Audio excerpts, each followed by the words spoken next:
मुसलमानों से यदि बच जाऊं तो दलितों का चाह रहा हूं।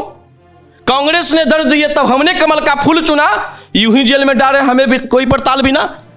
इतनी दिन तक भक्ति किया फिर भी मोदी का मारा हूं, वोट बैंक के राजनीतिक में मैं स्वर्ण बेचा रहा हूं।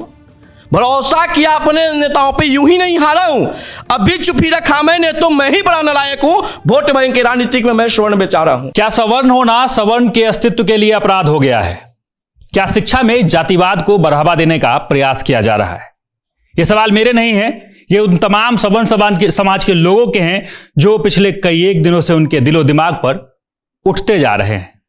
अब ये पूरा मामला क्या है ये हम बता दें कि यूजीसी कानून के बाद जो है सवर्ण समाज में रोष है, गुस्सा है, उसके साथ साथ डर भी है। अब डर किस बात का है, उस तमाम चीजों पर भी बातें होंगी। हमारे साथ सवर्ण समाज के एक चर्चित चेहरे पुरुषोत्तम राज जी हैं।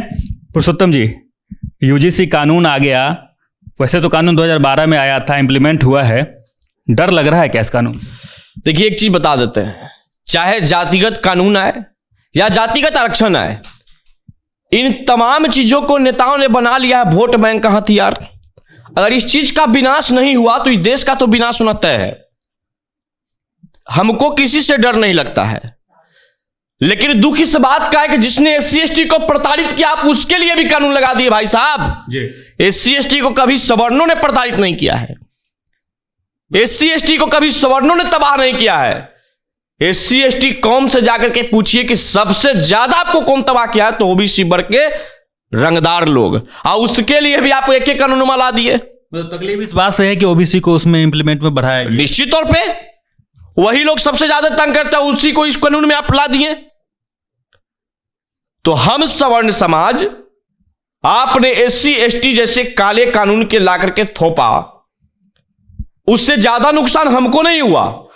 लेकिन मैं आपसे ही पूछना चाहता हूं कि देश के हर राज्यों में या हर जिला में जाइए, जहां भी न्यायालय है, सभी जगह न्यायालय में एससी एसटी कानून लंबित है, जिसमें कई हमारे बड़ी अधिवक्ता इसका लड़ाई भी लड़े और साबित कराएं कि 90% जो ये मुकदमा दर्ज होता है वो फर्जी तरीके से होता है, किसी को प्रताड़ित करने के लिए होता है या किसी को परेशान करने के लिए किया जाता है। जब माननीय उच्च न्यायालय ने कहा कि इस प्रकार के कानून जिसके ऊपर लगेगा तो पहले जांच होगा उसके बाद जेल, लेकिन आपने क्या किया? आपने किया पहले जेल उसके बाद जांच, और जांच में निर्दोष साबित होते हैं, इसके लिए कोई कानून नहीं। और इसके लिए क्यों नहीं कानून बनता है?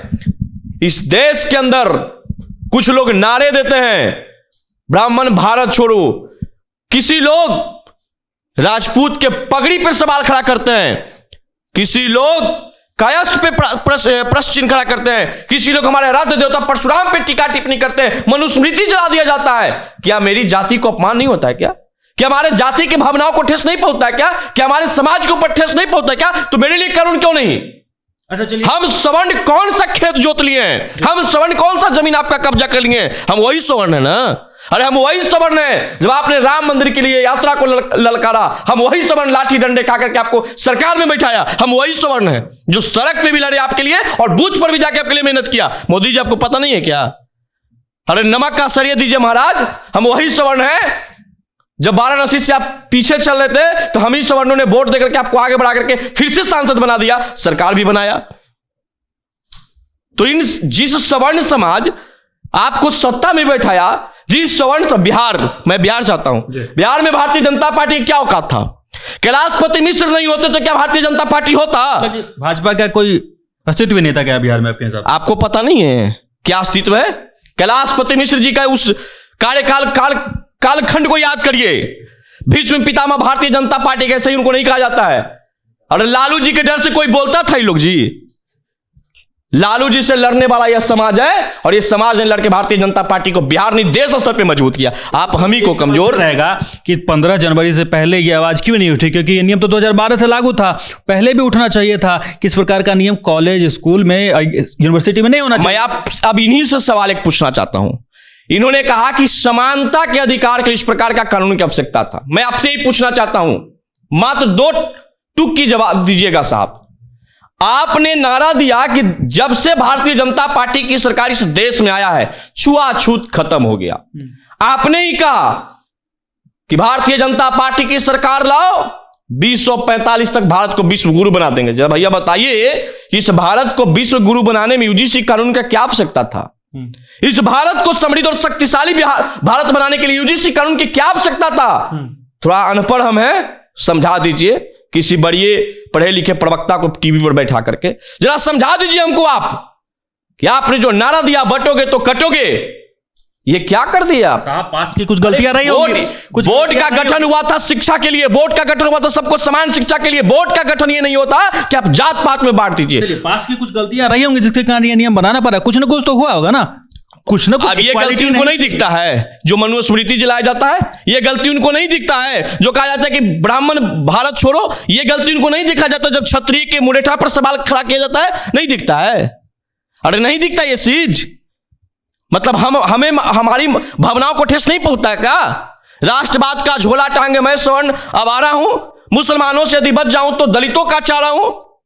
कांग्रेस ने दर्द दिए तब हमने कमल का फूल चुना, यूं ही जेल में डाले हमें भी कोई पड़ताल बिना। इतनी दिन तक भक्ति किया फिर भी मोदी का मारा हूं, वोट बैंक के राजनीतिक में मैं स्वर्ण बेचा रहा हूं।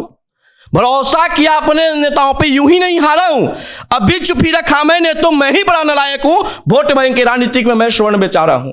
आज जो कुछ भी होता है सिर्फ और सिर्फ वोट साधने के लिए होता है। आज जो कुछ भी आरक्षण दिया जाता है, कानून बनाया जाता है, तो वोट साधने के लिए। मैं आपसे पूछना चाहता हूं, जरा बताइए, इतने वर्षों से देश के अंदर पिछड़ा वर्ग की सरकार है, इतने दिनों से देश के हर राज्यों में दलित भाई मुख्यमंत्री बन रहे, पिछड़ा मुख्यमंत्री बन रहा है, फिर भी पिछड़ा पीछा रह गया, दलित दलित रह गया, शोषित शोषित रह गया, वंचित वंचित रह गया। तो सवाल सरकार से होना चाहिए कि सवर्ण से? इसका जवाब आप दीजिए। आपने कहा आप तो आयोग बनाए, पिछड़ा आयोग, अति पिछड़ा आयोग, SC ST आयोग। इस आयोग का क्या काम था? उस वर्ग का उत्थान करना। चलिए नहीं तो वर्ग के उत्थान के लिए रात के 12 बजे हम चलेंगे आपके साथ। उत्थान के लिए ही तो इस प्रकार का नियम। राजनारायण साहब ने क्या किया, बाबू लंगर सिंह क्या किए, डॉक्टर श्री कृष्ण जी ने क्या किया? आप उत्थान किए। आज जो जमीन दान के दे करके दलितों को बसाया वो शोषण किया, और जिसने जमीन दान दे करके दलितों को अपने जमीन पे बसाया, क्या वो शोषण किया? वही समाज से हम आते हैं ना।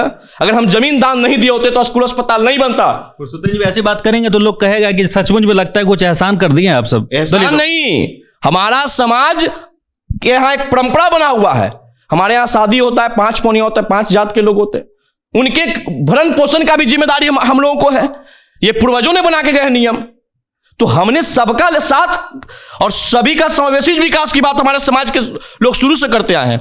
हमारे यहाँ एक परंपरा बना हुआ है। और आप कहते हैं कुछ राजनीतिक टुटभैये लोग आते हैं, बाबा साहब भीमराव अम्बेडकर की किताब तो पढ़े नहीं, राजनीतिक टुटभैये लोग अब कौन के क्या बताएं। अब तो लोकतंत्र का गरिमा इतना हद तक गिर गया है कि जिसको लोकतंत्र के मंदिर में घुसता है तो कौन भाषा संसदीय भाषा को संसदीय भाषा वो भी पता नहीं है। वो भी एगो बाबा साहब भीमराव अम्बेडकर के छोटा संविधान लेके कहेगा कि बाबा साहब भीमराव अम्बेडकर हिंदू विरोधी थे, बाबा साहब भीमराव अम्बेडकर ने मनुस्मृति का विरोध किया। अनपढ़ हो क्या जी? बाबा साहब भीमराव अम्बेडकर के गुरु कौन थे, किस जाति से थे? कुछ पढ़ा लिखा है नहीं, गलती से सांसद बनेंगे तो सदन में बोलने का लहजा है नहीं। ये लोकतंत्र सबका ख्याल रखता है भाई, इसमें जनता सबसे बड़ा बाहुबली होता है, उसके पास वोट देने का ताकत होता है। 5 साल आपके पास सत्ता है, आपके पास पावर, चलाइए कलम।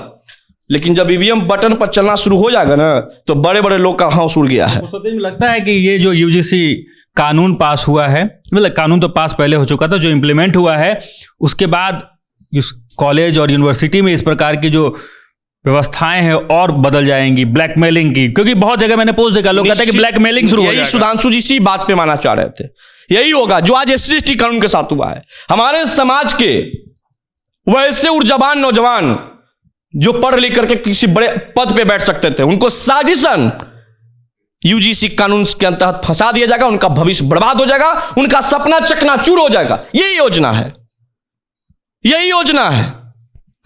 आज इसी प्रकार से SC ST कानून भी कार्य करता है, फर्जी होता है, हर लोगों को परेशान किया जाता है। इसी तरह से यूजीसी कानून भी हमारे समाज को उन नौजवानों को तबाह करेगा जो पढ़ने लिखने में काफी टैलेंटेड है।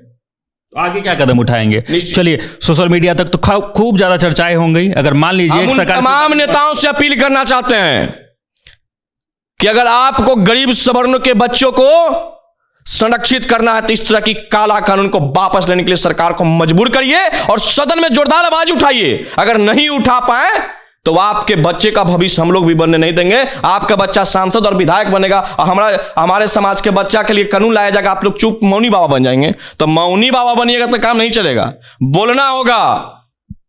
आपका जब हम लोग राजनीतिक भविष्य तय करते हैं तो हम लोग को भविष्य किस प्रकार से बचेगा आपको आवाज उठानी होगी। हम कहां कर रहे हैं, हम कहां कह रहे हैं कि हमारे लिए ही सिर्फ आवाज उठाइए, लेकिन जब हमारे ऊपर अत्याचार हो रहा है आपको बोलना चाहिए। अगर आप नहीं बोलते हैं तो अगला बार इस समाज से वोट मांगने आप मत आइए। आप वोट मांगने का कोई अधिकार आपको नहीं है। और जनता से भी अपील करना चाहते हैं कि आप उसी लोगों को चुनिए जो आपके लिए लड़ता है, आपके लिए खड़ा है, आपके लिए आवाज उठाता है। वोट के समय आप बड़े बड़े बाबू भैया के साथ घूमना शुरू कर देते हैं और इसी प्रकार का कानून होता है वो चुप्पी साध लेते हैं। उनको पार्टी का बंधन होता है, उनको सरकार का बंधन होता है, लाठी डंडे खाने के लिए हम रहेंगे और वही लोग हमको पागल का दर्जा देंगे।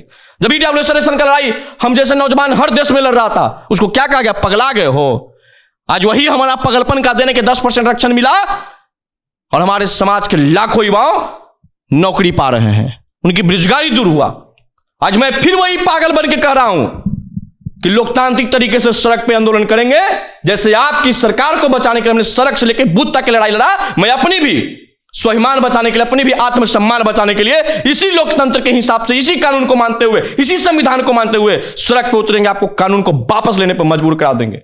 चलिए, तो कानून को वापस लेने पर मजबूर करा देंगे। देखिए, यूजीसी कानून में जो इंप्लीमेंट हुआ है उसके बाद जो है तमाम जो बातें निकलकर सामने आ रही है, बार बार ये भी बातें निकलकर सामने आ रही है कि इस तमाम जो है नियम का उसका जो दुरुपयोग भी हो सकता है। बाकी पुरुषोत्तम जी की बातों को लेकर आपको क्या कुछ कहना है कमेंट बॉक्स में जरूर लिखें और देखते रहें सच टॉक्स।